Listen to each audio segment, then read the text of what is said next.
Bienvenue chez nous pour le 51e épisode du Podcast des Nous. Jouez avec nous cette semaine en parlant des deux premiers jeux de la série de JRPG Trails of Cold Steel. À vos manettes!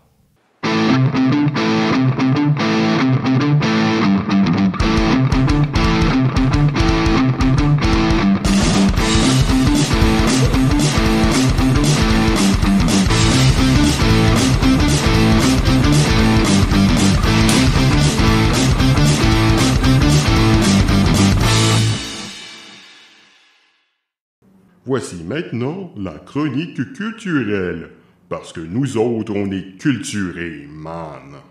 Cette semaine, je vais vous parler de Trails of Cold Steel. Ça peut peut-être sembler étrange, vu ce dont je parle habituellement, mais pourquoi des jeux vidéo ne pourraient pas être des œuvres? Donc, Trails of Cold Steel est une série de 4 RPG qui dure des centaines et des centaines d'heures. Pour le moment, je n'ai joué qu'aux 2 premiers et je n'ai pas l'intention de me lancer dans les suivants tout de suite. Ce sont de très longs jeux et je viens à peine de terminer le second avec des parties de plus d'une centaine d'heures pour chacun des 2 jeux.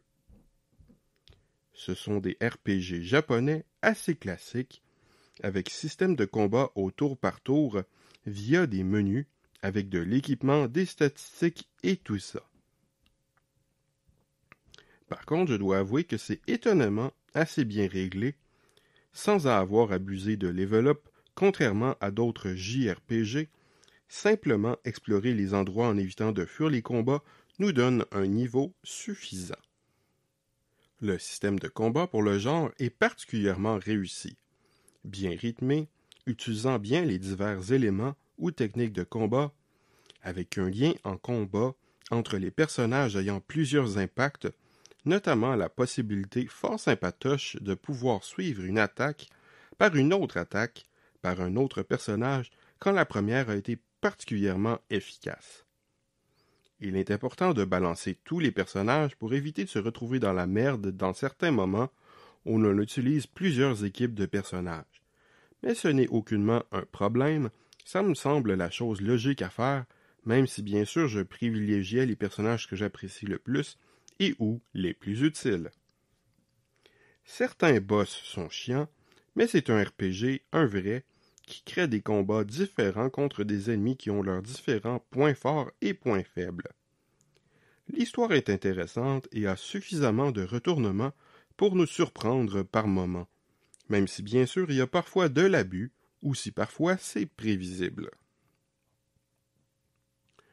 Ce que j'ai le plus apprécié dans ce jeu, et qui m'a donné envie d'y jouer, en plus d'un gameplay bien balancé et d'un style sympathique, bien qu'un peu trop militaire à mon goût, ce sont les personnages qui sont très attachants, avec diverses personnalités et l'interaction que l'on peut avoir avec eux. Ce n'est pas un persona, mais le fait d'utiliser les quelques moments où le protagoniste peut passer du temps avec l'un ou l'autre personnage permet d'améliorer le lien en combat et surtout, plus important, permet de voir des cutscenes bien amusantes et parfois des moments touchants. Par contre, cette série de jeux n'est pas sans aucun problème technique. Il peut y avoir des bugs fâcheux. Dans mon cas, le jeu a planté à la toute fin du second jeu. Pour avoir vérifié sur YouTube, je n'ai manqué que le fade de la toute dernière image du jeu, mais c'est très fâcheux. Heureusement que, pour l'avoir vérifié sur le net, le 3e jeu ne reprend pas la sauvegarde du 2e jeu, parce qu'après cela, je n'avais pas du tout envie de me retaper le boss de fin et toute la cinématique finale. J'ai la flemme et j'en suis trop fâché. Ça aurait pu être pire. En me renseignant sur le net, j'ai vu que c'est arrivé à d'autres gens pendant le combat contre le boss, au milieu de la cinématique de fin ou en divers autres moments du jeu, et cela même parfois à plusieurs reprises dans une même partie. Il semble que le développeur n'ait clairement pas suffisamment débogué le 2e Trails of Cold Steel. Et le fait que ce ne soit pas un des plus grands joueurs de l'industrie du jeu vidéo ne pardonne rien à cet effet selon moi. Des bugs qui font planter le jeu ou qui rendent le jeu injouable constituent un problème très sérieux. N'est-il pas? CD Projekt Red, studio derrière Cyberpunk 2077. Si jamais il y a des gens qui m'écoutent et ne connaissent pas Cyberpunk 2077, renseignez-vous, c'est à la fois tragique et comique ce jeu que personnellement je refuse d'acheter tant que 1. Il n'est pas entièrement débugué et jouable sur PS4 de base. 2. Il ne ressort pas physiquement sur disque en version corrigée car non, je ne vais pas acheter ce truc et m'infliger de téléchargement d'1 milliard de patchs de 3 tonnes de gigaoctets chacun. 3. Il n'est pas soldé parce qu'il ne faut pas charrier non plus. Je ne paierai certainement pas plein prix pour la version corrigée d'un jeu sorti 40 ans plus tôt dans une version pas finie. Déjà que je n'achète quasiment jamais des jeux plein prix lors de leur sortie. Revenons à nos moutons étudiants militarisés, parce que ceci n'est pas une critique de Cyberpunk 2077, mais mon avis sur les 2 premiers Trails of Cold Steel. On contrôle dans ce jeu les étudiants d'une classe spéciale d'une école militaire dans un univers fantastique et technologique bien construit, fruit de jeux précédents. Tout au long du premier jeu, on aura à explorer diverses régions de la nation où l'action se déroule, en essayant d'y régler divers petits et grands problèmes, tout en apprenant à comprendre les enjeux locaux, notamment militaires et politiques. Le deuxième jeu le permet aussi, mais dans un contexte fort différent. Et avec tout cela, les personnages apprennent à se connaître, leurs réactions évoluent. Pour des raisons personnelles, j'ai dû prendre une très longue pause à un moment spécifique du deuxième jeu qui m'affectait trop, malgré que je sois passé directement du premier au deuxième. Difficile de s'interrompre vu comment se termine le premier. Mais cela démontre à quel point ces jeux sont forts et efficaces. Une bonne histoire remplie d'émotions avec des personnages très attachants. L'univers existait déjà avant. Après tout, cette série est dérivée de la série des Trails, qui elle-même est dérivée de la série des Legends of Heroes, qui est elle-même dérivée de la série des Dragon Slayer. Nihon Falcom est un des plus anciens développeurs japonais de JRPG et JARPG, les RPG japonais et les Action RPG japonais, avec les classiques pour ordinateur Dragon Slayer en 1984, Dragon Slayer 2 Xanadu en 1985 et Ys en 1986, avant même que le genre n'apparaisse sur console avec Dragon Quest et Legend of Zelda en 1986.